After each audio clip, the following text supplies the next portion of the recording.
Okay, good evening and welcome to the second Hildebrand Briefing Room on Zoom. After our first briefing room was looking at the first batch of 5 Sean Connery films, we're moving on to the next 5 films. We won't do this every single time. We might be looking at Bond actors next time, but we are looking at the next 5 films in the series today. So introductions. We have got the First Lady of Hildebrand, who is our data guru and has also managed to get us onto YouTube and Twitter. So kicking and screaming into the 1990s, Joe Miller. We have our smooth silver fox of the group back despite popular demand, Ian Douglas. There he is. And our international man of mystery, our very own Arthur Daly. We have, apparently, according to your screen, Sarah Godwin. So you've changed. You've changed. But, you know, I don't know what J.K. Rowling would say, but with Simon Godwin. It's pre-operation, don't worry. Well, welcome all. Now, can I just say as a disclaimer before we get kicking off, that this is about our favourite Bond films. This isn't about objectively deciding what the best ones are. This is just the ones that are closest to our hearts, the one we enjoy the most. And we have to make a decision from 5 up to 1. So it's not that we're negative about any of the films. All of us really love all the Bond films. And actually, we've had discussions about this where really it's very small degrees of difference between these films. And so this is just making a choice between 5 films that we all probably quite like. So we're going to start with the 5th film, and we're going to start with, I think it's Ian Douglas is going first, with the film that you have, Ian, at number 5. The film I have at number 5, sorry Alex,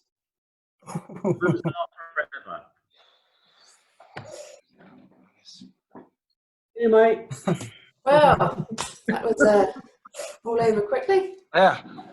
Oh, right. Okay. So I have to ask the horrible question now that might result in something like a nervous breakdown. Does anyone else have Diamonds Are Forever at number 5? No. Okay. Okay. So first of all, Ian Douglas, why Diamonds Are Forever at number 5? It's marginal. It is marginal between this and probably the 4th and 3rd. This was, I think, the 2nd Bond film I saw at the cinema, and I've always loved it. But I think over the years, it's kind of gone down slightly in my estimation. I mean, everyone says it's very campy, it's very 70s. I love all that stuff. But I just think that the others are better. I like Sean back in the role. I think he looks like he's enjoying himself. I mean, people complain about Sean coming back for the money and the fact that he put on a bit of weight or whatever, but I'm absolutely fine with that. I liked him a lot. I thought he's fun. He enjoyed himself. He certainly enjoyed himself offset, as we know. And he came back for one last payday, or so we thought. He obviously came back later on. But I think it's a really good film. I enjoy it. It's fun. It's entertaining, and I kind of miss films like this. I wish the modern films would be a bit more humorous, a bit more entertaining, a bit more escapist. You know, it's got its flaws.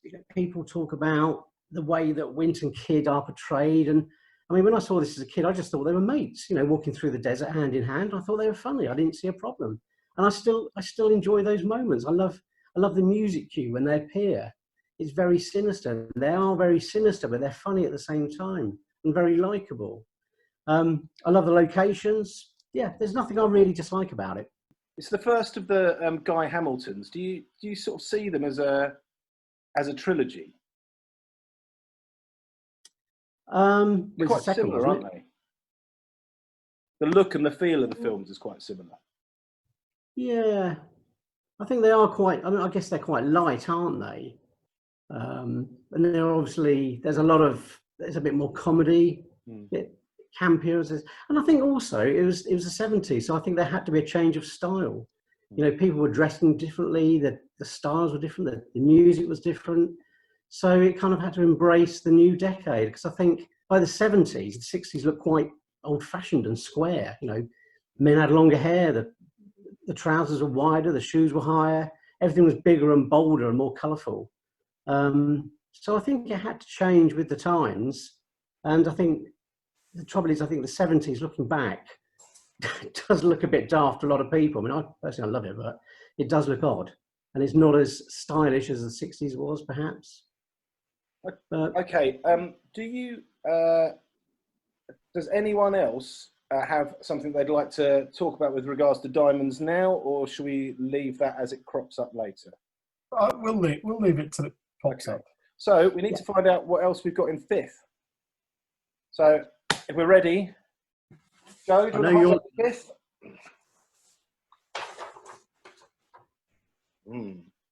Simon?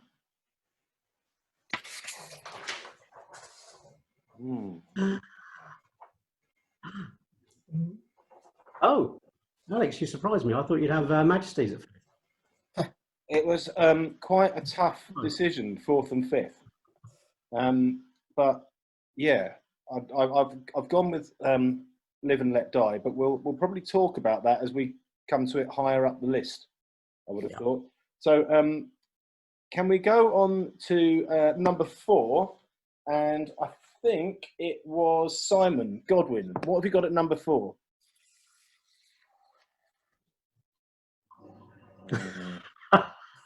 Diamonds. Let's talk about diamonds then. Diamonds. So diamonds at number 4. And my number 4, because we've had a little talk about diamonds. My number 4, Her Majesty's Secret Service. Joe, your number 4. Her Majesty's Secret Service. My goodness me. Okay. Outrageous. And Ian Douglas. Yes. What have we got on number 4? Man with the Golden Gun. Okay, so it's probably an appropriate time, as the Man with the Golden Gun has cropped up a couple of times, it's probably an appropriate time to talk about the Man with the Golden Gun. What do we like about it? What don't we like about it? Simon Godwin. Well, I always think things like The Man with the Golden Gun, a bit like A View to a Kill, it suffers from, there's like the back markers in Formula One. They're still very, very good drivers, but they're not the marquee drivers. They're not the Goldfingers, the Thunderballs, the Spy Love Me's or whatever. So, yeah, The Man with the Golden Gun does suffer because there's so many good films in the series and it's one of the not so good. But it doesn't mean it's a bad film, because it's not. It's a great film. It's got that strange Guy Hamilton sort of dirty filter on it, which I never quite understand why all of his films, including Goldfinger, have that style. And John Barry, it's a lovely score, but again, it's probably his weakest score. But again, it's a John Barry score. It's still great. It's still amazing. The standout thing, and I was saying to this to obviously Joe on the messages the other day, is Roger Moore. He just looks so good. And yes, he is doing a few things that Sean Connery did, and I think that was wrong, but he's so smooth, so likeable. He looks absolutely fantastic, maybe a little bit too tanned, but, he wears those suits so well. His wardrobe is pretty good most of the time, apart from that strange tweed jacket at the end. But yeah, we wouldn't be talking about The Man with the Golden Gun had it not been for Roger Moore, I think. So yeah, it's a good film, but it's a back marker. You mentioned sort of the trilogy earlier, and I think there is something with that. There's those 3 films, Diamonds, and Live and Let Die, and Man with the Golden Gun. There's something that's got a bit of the kind of cannonball run about it, a little kind of Dukes of Hazzard. All 3 films got weird, quirky sheriffs and really dull car chases. So moon buggy chases. Moon buggy. The Man with the Golden Gun's odd as well, isn't it? Because it's just got such a strong villain. The best bit. It's such a and a brilliant little henchman to the villain. And there's bits in that film that I really love. Nice little. I mean, I really do like all the the kind of ding ding ding ding ding ding ding, and all the the kind of showdown on the island, and the fact that Nick Nack cooks mushrooms. I've always found that fascinating. Yeah. And apparently they're delicious. He's a gourmet. It's just I really, really like Christopher Lee in that film, and it's quite difficult because you're right in that Roger Moore was sort of starting to find his feet, but you sort of find yourself almost charmed by Scaramanga. The Man with the Golden Gun has this strange ability to make Thailand and Macau and everywhere else not feel exotic. You know, you watch it's weird. You watch the '60s films, you know, especially Thunderball, and you really feel like you're in this palatial world of just exotic splendor. And then a few years later, for whatever reason, Man with the Golden Gun just does not portray that feeling. Just looks a bit sweaty. It does. Very, very sweaty, I think. Yeah. But what I like about Man with the Golden Gun, and I hadn't watched it for quite some time until just recently, and it's just how serious Roger Moore is. He's really like, I don't know, he's gunning for someone. He's kind of grumpy and a bit tetchy, and he's a man on a mission, and he's after this man. And there's lighter moments, but he spends a lot of the film being quite serious. It seems a gear change from Live and Let Die, and they haven't quite got the formula right. But I like what they tried to do. I like that sort of more serious. It was a bit rushed out as well, wasn't it? It came very quickly after. A year after, yeah. And the other thing is that talking about, I know Ian talked about Diamonds. We're talking about Man with the Golden Gun.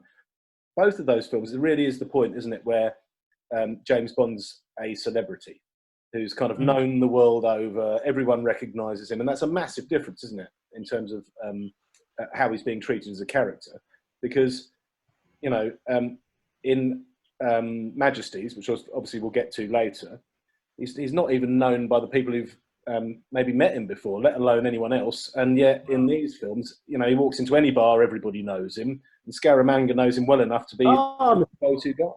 It's obviously a Mankiewicz thing. For whatever reason, I think he took the Bond phenomenon and took that into the films as well, which I think was a bad decision.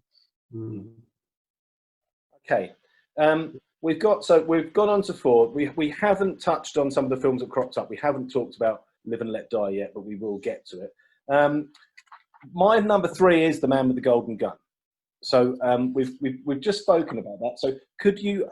We'll ask Ian Douglas. What have you got at number 3? Live and Let Die. And Joe? Man with the Golden Gun. And Simon? Live and Let Die. So it seems like kind of an appropriate time to discuss Live and Let Die. Ian Douglas, it is one of your favourites, isn't it? What do you really like about Live and Let Die? It is. It probably comes in about 4th or 5th overall for me. I think a lot of it is, again, it's one of the earliest films I saw at the cinema, so it's got a lot of nostalgia for me. But I love the whole era. I love the whole kind of blaxploitation feel of it, and that mix of blaxploitation with the voodoo.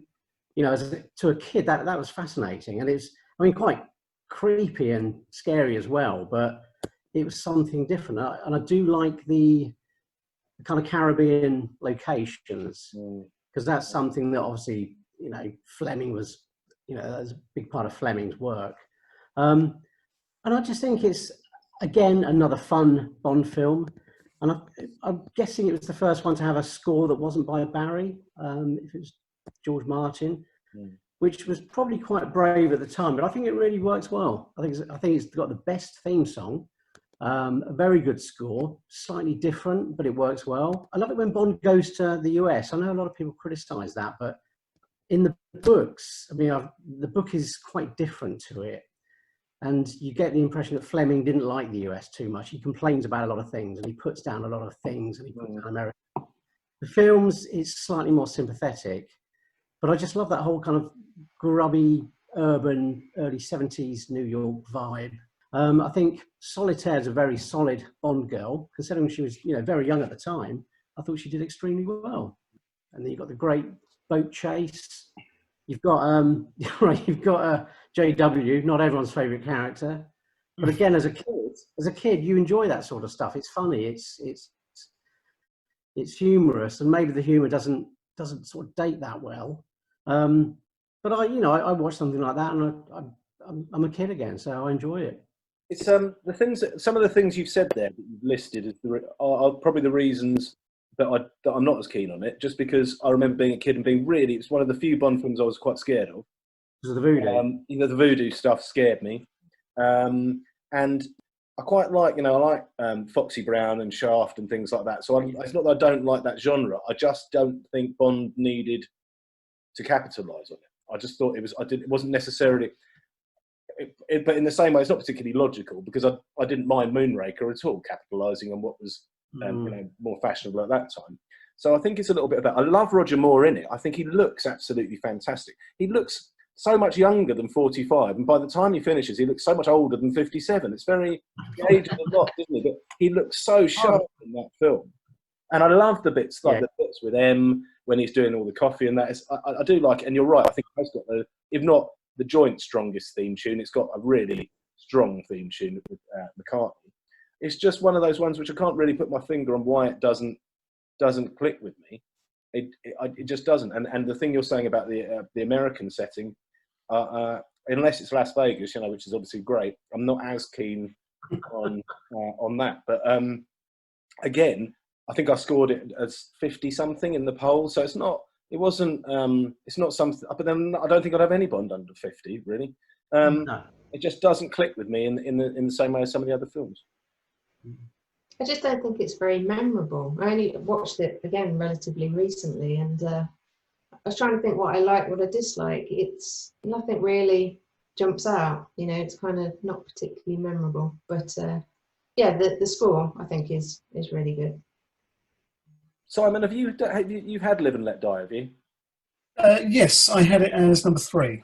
Okay. And it's one of those films that, and it's no fault of the film, but it's one of those films that as a kid I watched over and over and over again. I think being brought up on the Norfolk Broads, we all had speedboats, so our go-to film was Live and Let Die. So we would just watch it over and over again, and I almost can't watch it now. I do watch it, and actually watched it an audience with Madeline Smith a few years back, and I really, really, really enjoyed it. But yeah, I think because it's quite a two-dimensional film almost, that it's hard to explain really, but I've just seen it so many times that it doesn't grip me so much when I watch it now. And it'd probably be a film that I'll probably watch in sort of 3 segments. But the score is arguably one of the best scores in the entire series. Other than the voodoo, the whole plot, it doesn't. There's no world domination. There's no great mastermind plot to blow up the world. It's just drug trafficking at the end of the day, isn't it? And it's I don't know if that's part of it. Sorry. Lots of love. So we're into our top 2s now. Let's go with number 2. I think it's Joe, isn't it, to show your number 2 film? Diamonds Are Forever. Okay. What are our other number 2s? What else have we got?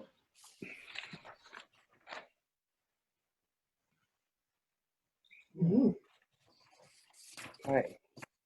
That must have been really tough for you, Ian. Me? Yeah, making that choice. It is close between that and my number 1. Yeah. But my number 1 has been my number 1 for a long time, and it would feel disloyal to move it down to number 2 now. But it's literally probably 1 point in it. I'd say it's very close. I found it more difficult than I thought, actually, because the film I've got at number 2, which maybe we can talk about in a moment, is The Spy Who Loved Me. And it wasn't until I had to make a choice between that and my favourite film of all that I realised actually it was quite tough, because I've got a huge amount of affection for The Spy Who Loved Me. Thoughts on that film? Simon, Spy Who Loved Me. It's a film, it's probably my earliest memory of Bond is The Spy Who Loved Me. It's a great film. I'm not crazy about the score. I don't know why. I've just never really liked it, even though the title track is arguably one of the best. But yeah, it's got everything, isn't it? It's bolder, it's bigger and bolder than anything we've seen before. And it's not until I saw it at the cinema with the double feature with For Your Eyes Only after Sir Roger passed away, that I kind of had a new sort of affection for the film, because Rog is pretty straight throughout the whole film, and he really, really does give a great performance. And he's gone. This is his first step into elder statesman Bond, I think. You know, he's a guy. He's nearly 50, and he doesn't physically look like he can handle himself as well as what he might do in Live and Let Die or The Man with the Golden Gun. You know, he's now an older man, but he's just so smooth, so likable, and he really makes a really, really, really good film, a great film. You know, plus got the Lotus. You know, and people say Stromberg isn't one of the best baddies. No, he's not the best, but he's a very, very good baddie. Jaws, phenomenal. Yeah, a really, really good film, but quite easily pipped at the post by my number one. But we'll get onto that later. I mean, it's the thing about Spy Who Loved Me is where it's almost like everything clicked into place, didn't it? And I don't just mean for Roger Moore, for the series, which, although, you know, the films that followed, you could argue that there was a bit of a Roger Moore formula had developed after that. That was the first where that formula was really, really clear. And it's just, you know, the title sequence takes it up a level. It's just a perfect pre-title sequence, you know, really just, you know, every boy's fantasy, that kind of the Union Jack, and then goes into what an amazing title track. Roger Moore's charming in it. He looks fantastic in it. I'm not as keen on Triple X, I have to say. I don't think she's the strongest Bond girl.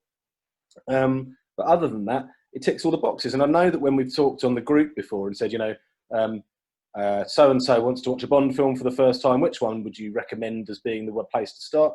The place to start for me generally would be The Spy Who Loved Me, because it's such a lovely film. Yeah, it's the go-to Bond.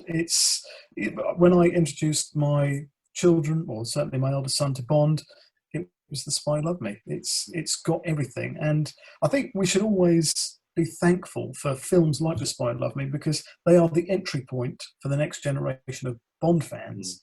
Goldfinger, I always put sort of Goldfinger and The Spy Who Loved Me into that same bracket, and we should be thankful for those films, because if every film was From Russia with Love, you know, which is a good film, I know, but that's not going to introduce new fans and a new generation of people into the films. So we've got this, and for 1977, you know, it's essentially an old film. You know, it's 43 years old, but it still feels so fresh and so modern and so vibrant and brilliant. It's crazy, isn't it? How much? I mean, we're looking at these 5 films. You know, I know it is from another era to Majesty's, but those films look so different to each other. You know, 8 years, and the world looks like everything about it, every bit of the fashion, even the way it's filmed, the way it looks, it just looks so different. And a lot was riding on The Spy Who Loved Me, wasn't it? Oh, everything, absolutely everything. But like you say, the time difference, you think between, say, Quantum and Spectre, the world had not really changed. You know, the style of films had not changed. Nothing had really changed. But my goodness, 1969 Majesties compared to a 77 The Spy Who Loved Me, the world had, fashion and music and everything had changed so much, and that really is exemplified in those 2 films. You know, what I find really interesting about these 5 films in particular is for me, it spans my entire list of all the other films, ranked from sort of top to bottom. I've got my least favourite Bond film in these 5, and I've got my most favourite, and then a couple more or less in the middle, or 2 or 3 more or less in the middle. And how in the space of 5 films could that be so different? Not just looking different, but, you know, in terms of the enjoyability and kind of what they offer. I mean, I love them all, but again, it's all about margins. But yeah, quite variable as 5 films go. But I think also with Spy, you've got Lewis Gilbert coming back, and it just looks beautiful, doesn't it? I mean, the direction, the cinematography, it's raised up a notch, isn't it? It looks so great. And when you talk about how it looks so much fresher than, say, Majesty's. You know, you see the Lotus chase for the helicopter and all of that underwater scene with the Lotus. That doesn't look old to me. That still looks really fresh and modern, and well, maybe not modern, but it still looks so good. It's so exotic, seem to that film. You know, the colours, the locations, and it's got all the magic ingredients, but all in the right proportions as well. You know, you haven't got any scene right there, don't they? You know, I love as well. I mean, we were talking about Lewis Gilbert last week, weren't we? In terms of You Only Live Twice, but he just seemed to be the go-to director for just pulling out all the stops. You know, if in doubt, we're going to do it. We're going to do it. We're going to start with that immense stunt. If he's going to have a car, it's going to be the flashiest car we can find, and it's going to go. You know, as a kid, a car going underwater was like magic. And the big finale. And the big finale. Big flare. Yeah. You know, cast of hundreds. baddies in boiler suits. You always got to have a baddie in a boiler. And it's funny. It's a funny film as well, isn't it? You've got a lot of humour in there, and it's not too over the top. And actually, the humour is good now, whereas the sort of, you know, the Guy Hamilton films, you know, from before, that humour's really dated. Where I think Spy, the humour's still pretty good. Okay, maybe a little bit slapstick, you know, in the Sherpa van and so on, but the humour's still good now. They're kind of serious in places. This is where I think they got the balance right from Man with the Golden Gun. It was trying to be a bit too serious, and I think they just got the right balance of humour. Also, the humour in Spy, it doesn't go over the top like it does in Moonraker or Octopussy or, you know, some of the later films. It just gets the right, as you say, balance. It hits it right. Yeah, and I have to say, I think that train fight with Jaws is right up there with From Russia with Love. When you watch that, it's because I think From Russia with Love works because they're so evenly matched physically. But in The Spy Who Loved Me, because of Jaws' sheer size, it's really frightening. It is. Oh yeah, you know, generally you never feel Roger Moore's Bond is in peril and danger, but that train fight really does sort of, you know, you think, well, you know, you've got a 7'2" guy versus James Bond. You know, he can't possibly win, can he? But you do feel the peril. And Roger's Bond puts a pretty good fight up as well. You know, you feel like this guy can handle himself, even though, like I said earlier, he's a slightly older man. Yeah, he does well. Okay, now, Joe, am I right in thinking you've got Spy at number 1? I have, but before we go into that, can I just give some love for Diamonds Are Forever? I'm sure I won't mind, but before I did this, I thought that I was going to rate that a lot lower than second, and actually watching it again, and I probably haven't watched it for a while, it's probably going to go up nearly 20 marks in the main Bond poll this year, just how much I enjoyed it. And I think it's only a very small number of scenes that really stuck in my mind and kind of put me off previously. I'm not a massive fan of Blofeld, and I think Jill St. John towards the end of the film, particularly her running around in her bikini on the oil rig, and just that whole oil rig scene, it still doesn't make any sense to me. I'm not quite sure how that happened, but put all that to one side, how brilliant Sean Connery is in that film. And I seem to remember him being fatter than he actually is. Maybe it's just a couple of bad wardrobe choices, the pink tie and then the brown turtleneck. But he was so cool and confident, and the writing and the lines, really witty, and it keeps moving, and it's really moved up in my.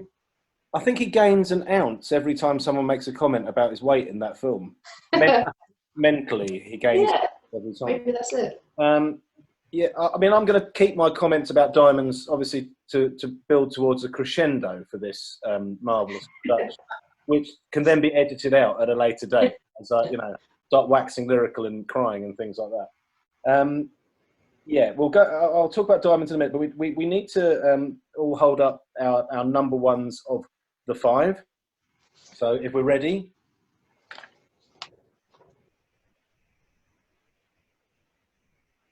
This. Mm-hmm. Okay.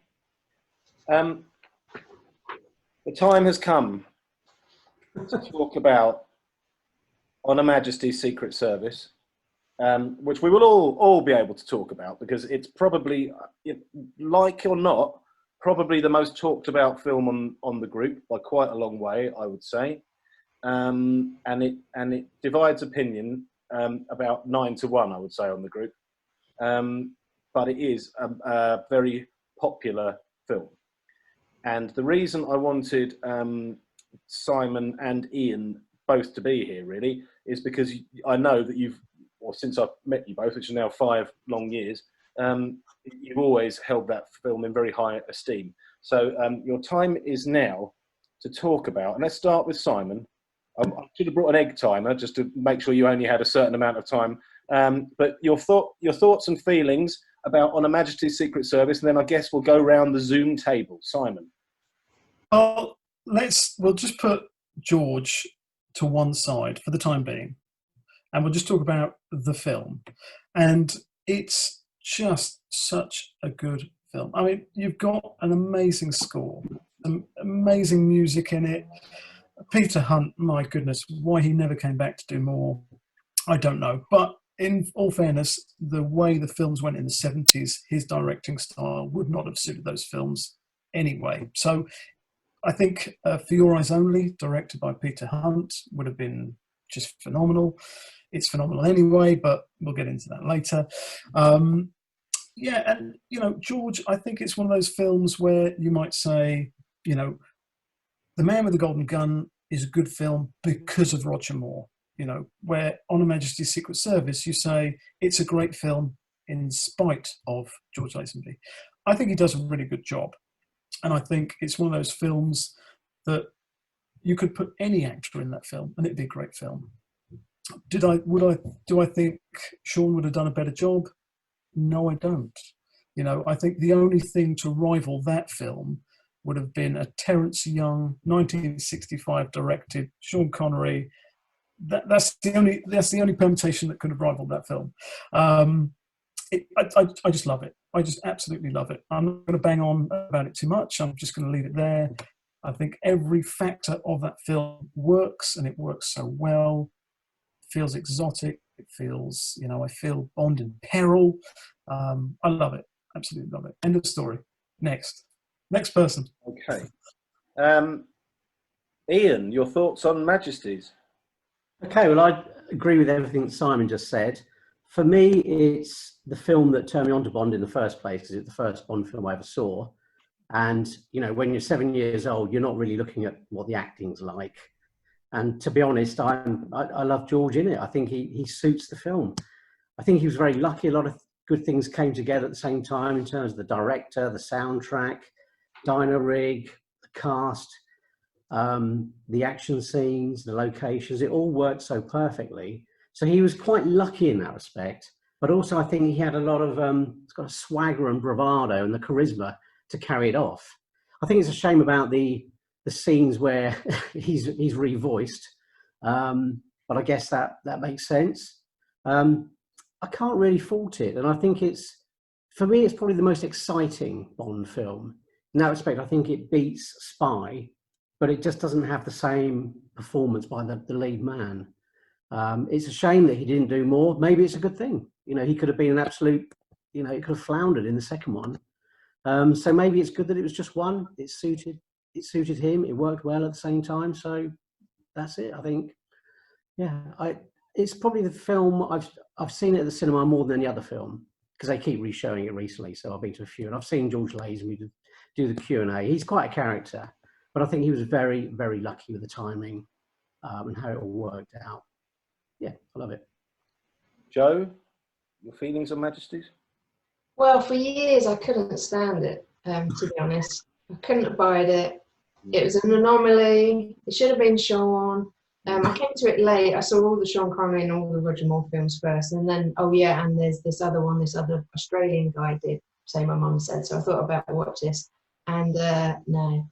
But I think, as I've grown older and I've revisited it and, listening to what other fans appreciate in it, I have looked at it again and seen different things in it, and it is beautifully shot. It does look fantastic.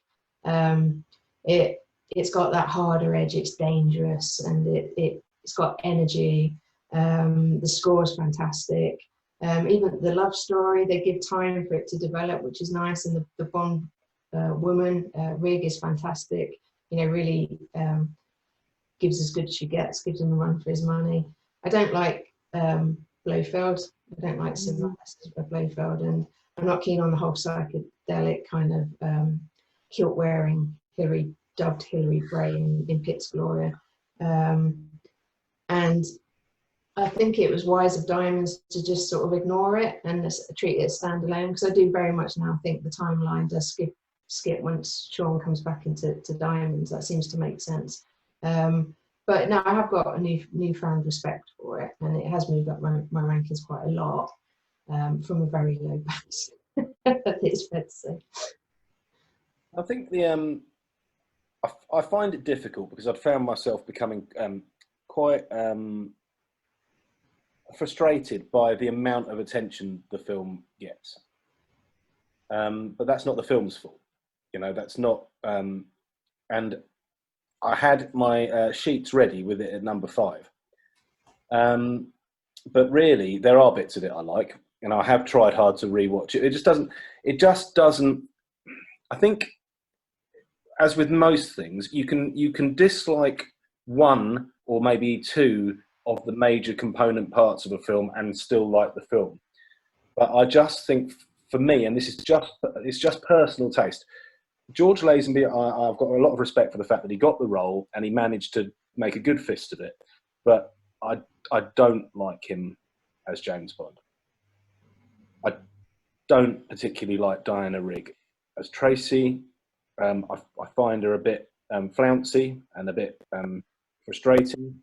And I'm with Joe on the Blofeld thing. And when you don't really like the villain, the main Bond woman, or the lead man, then it's a struggle. I appreciate the way it looks. I appreciate and envy that it causes such a passion amongst fans that I am not part of. It's a club I cannot get into. I am omitted. But I just can't. And my life would be so much easier if I could. Life would be a doddle, because I am fully aware that we talked I'm interested because we talked the other day about Brosnan being the Bond where the fans' opinion differed the most from the public. And I think George Lazenby is the same issue, but the opposite way round, where this film is held in hugely high regard by a large amount of the fan base, but the public voted with their feet. And, you know, I showed on a Majesty's to my wife, and her first words were, "Who's that?" It's James Bond. It's like, is it? You know, and she couldn't. We've tried watching the films in order, and she stops every time there because she just doesn't click with George. But she knows what comes next. Well, that may be it. She's probably sitting there, Joe, thinking, God, I hope there's a gritty revenge thriller. It's really not going to be worth it. Oh, no. Yeah, everyone still is, because that I tell you what, we can do these polls every year, but the best Bond film ever made was never made. I would like to have seen that, not to replace Diamond, but to see another Lazenby after, just to see the completion of that story. It does feel very unfinished. Mm. Nah. Yeah, I wouldn't change it, to be honest. I wouldn't change things because you don't know what you do. I was thinking about this the other day, and I'm not going into uneditable rambling territory here, Joe. So, you know, cut it out if you don't like it. Oh, he's off. If Casino Royale in 2006 stopped time after that, and if you'd asked the fans, what do you want next? They'd have said a revenge thriller that's fast-paced and exciting, and isn't that what Quantum of Solace is? No one seems to like it that much. And you could well have ended up with a gritty revenge thriller in 1971 that wasn't this perfect film that people wanted? Yeah, although I do like Quantum. That does it. So do I. Yeah, so do I. Yeah, me too. We're in the minority here. There's four people in one room who like Quantum. Well, look, I know this is not what we're talking about, but Quantum of Solace is a good film that should have been really good, and there was just issues around that film where, of course, 1971 they wouldn't have had writing issues, they wouldn't have had the sort of time issues that Quantum had, and I do think a 1971 Diamonds gritty revenge thriller could have worked, but I really don't think that George had 7 films or however many films in him. I think maybe 2 or 3, that was going to be his lot. As soon as the films became lighter, it just wouldn't have worked. And I think that's why the film is so good, because it is just a standalone Bond film. It's a, there's no lightheartedness about it. It's Bond at his height. He's 29, I think George Lazenby was. So he's a young man, he's fit, he's healthy, he's loving life, he's very serious. I love it. I absolutely love it. He's in a kilt. Okay, yeah, I mean, the kilt doesn't bother me.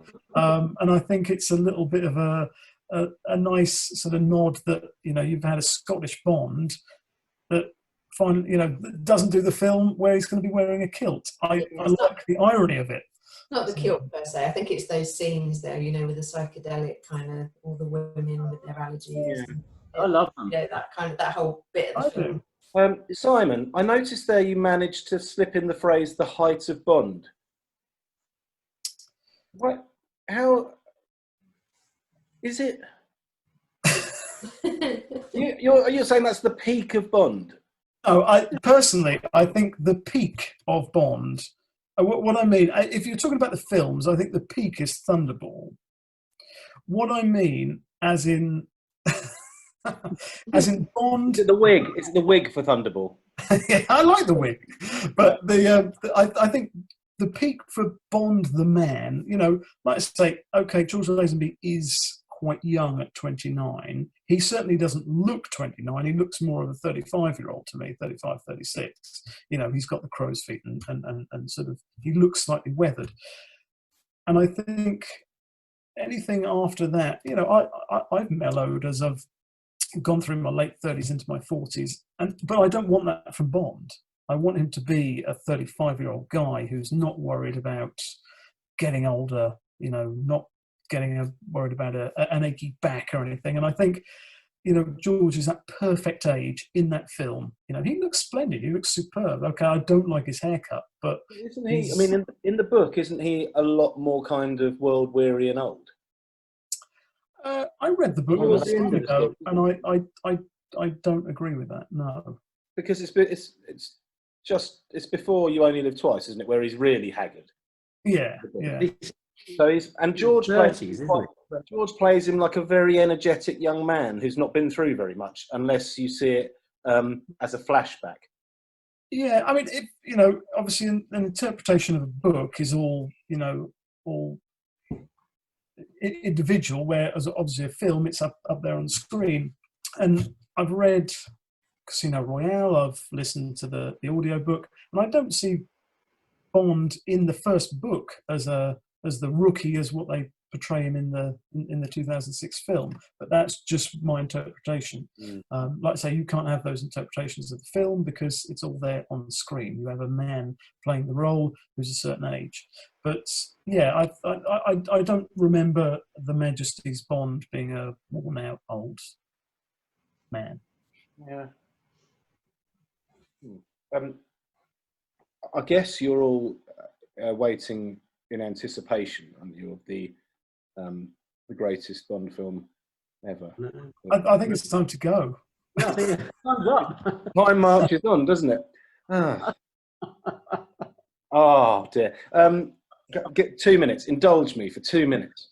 2 minutes. Just Go on, then. I as much as I think Majesty's gets a lot of airplay, Diamonds is often just dismissed for the film that it isn't. which is the follow-up that other people want. Joe's touched on a lot of the things that I would say about it. But for me, Diamonds is my favourite Bond film, as I'm sure some people know. And everything that is a fault I can forgive, and there is plenty. You're right about the oil rig.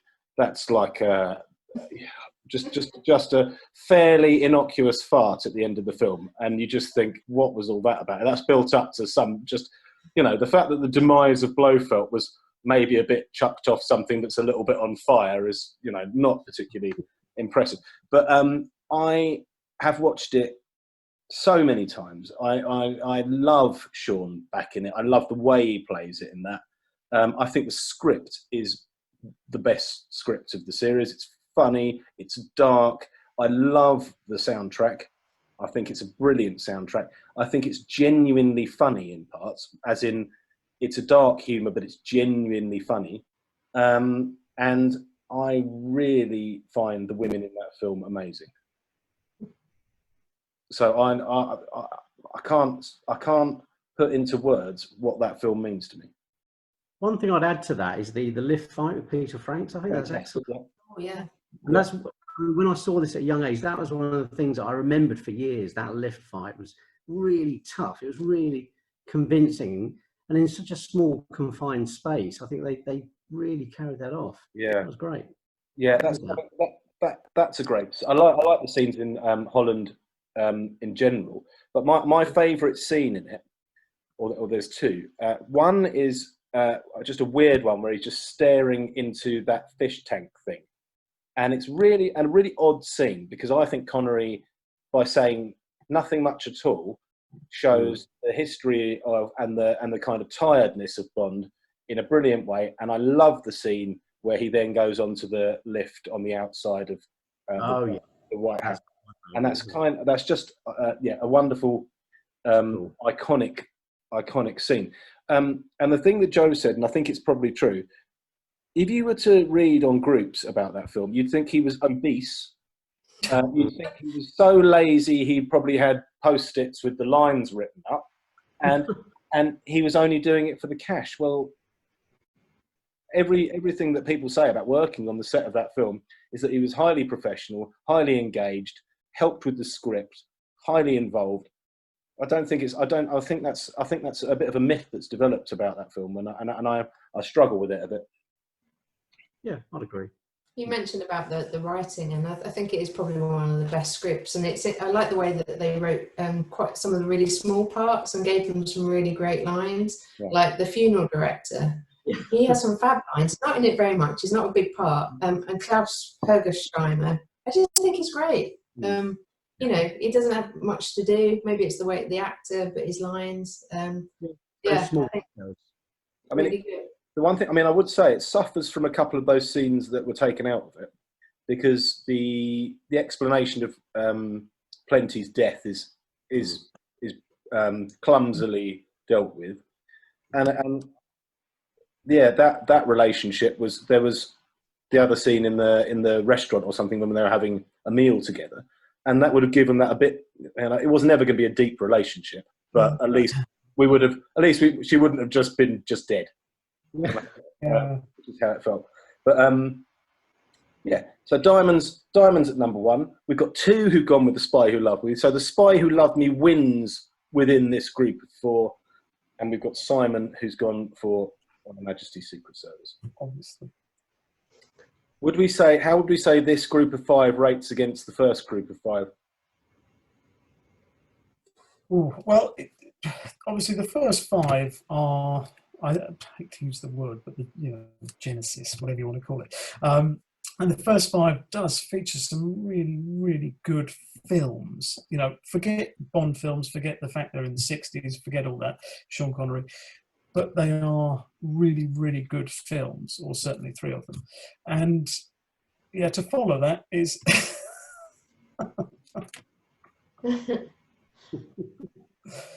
Anyway... so to follow that, it's going to be tough, because obviously a film series will, by its sheer nature, become tired over time. I don't think the Bond series suffers that much from it, but it does in parts. But I think the first 5 are very, very strong. So the second 5 are always going to be a tough act to follow. I think they feel like they're finding their way again. I mentioned it earlier. To have my favourite, my least favourite, and then some middling entries. It seems quite variable between films. Maybe Live and Let Die and The Man with the Golden Gun are more similar. There's quite a lot of variation in these 5 compared to the consistent first 5. Yeah, especially if you look at the next 5, which are, you could argue, just fired at the same cannon. You know, hang on. The next 5. Are we including from 1983? Are we including that wasn't fired out of the same cannon? That was. I think it was distributed by Cannon. If that's, you know. I forgot about that one. Never forget. Never forget that. So correct me if I'm wrong. If we were to say what would probably be seen as the best of those 5, not necessarily our favourites, we would probably Majesty's, Spy, Live and Let Die, and then Diamonds and Man with the Golden Gun fighting it out for 4th and 5th. Maybe, yeah. Close to mine. We're doing yes. Yeah, go on. Let's have a look. Oh. Wow. Very organised. You're very organised. I need a pen. I did that last week and got made to feel like a goody two-shoes. So so Joe, you're saying that is what you would say would be what people would view as the best in order. It's what I view as the best. I like it. I'm sure it's definitely not what I would rate the people's choice. No. Yeah, I'll go with what I said as being what I think would be seen as the best. I think I'll probably be closer to that. What you're writing down there, Ian Douglas? What you got? I'm looking. I would say Spy first, Majesty second, Live and Let Die third, Golden Gun. Well, no, probably Diamonds, then Golden Gun. It's close between those 2. Yeah. But definitely Spy and Majesties as the top 2 or the best one. Yeah. I think so. Okay. Well, I think we're getting to the point where we're wrapping up at seriously close to an hour. So well done, everyone. And thank you for joining me. And I've tried, Ian Lasky has insisted that I had come up with some sort of closing catchphrase. Oh, no. Keep on bonding. Not far off. Join me next time when once again we bond over Bond.